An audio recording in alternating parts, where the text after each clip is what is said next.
Hello, APUSH students. Welcome to topic 3.11, Developing an American Identity. In this topic, we're going to explain the continuities and changes in American culture from 1754 to 1800. The key word here is culture, right? So be thinking about those things that create a culture, right? That create the culture we have today. And there are many of the same types of things in the same category of things that would have created an American culture during this time period. New forms of national culture developed in the United States alongside continued regional variations. A major part of this topic is this idea of continuity and change, how things have stayed the same culturally throughout this time period, and how things have changed as well. To focus on that, I want us to think back to the three regions that we learned about when we first started to explore the 13 colonies, New England, Middle, and Southern. Now think of one thing about the geography, economy, and society about each of the colonial regions. Once you're done with that, you're going to explore this idea of continuity and change in regional cultures. In the post-revolutionary era, we see these regions morph into North and South and split along political and economic fault lines. So while our regions initially were broken up into those three, New England, Middle, and Southern, while we're still British colonies, now that the United States has formed its own independent country, we see this regional split turn not into those three regions, but just into two, North and South. There are political and economic reasons for this shift, for this division between the two.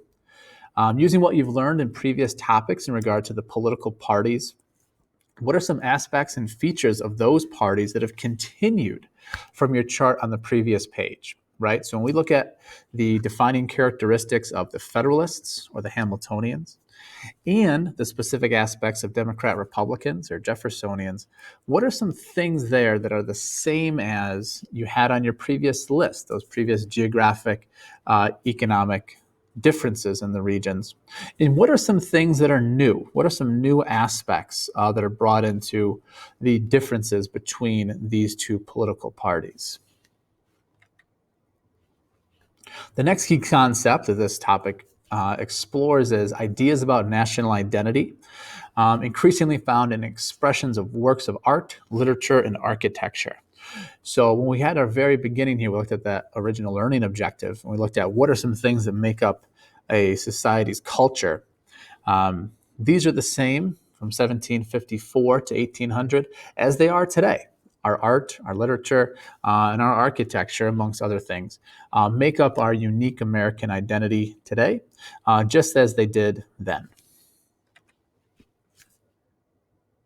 Works of art and paintings are the first aspect that we're going to take a look at. You're going to use these very famous paintings from John Trumbull to look at the style of art at the time and what impact the time had on the art and what impact the art had on the time period.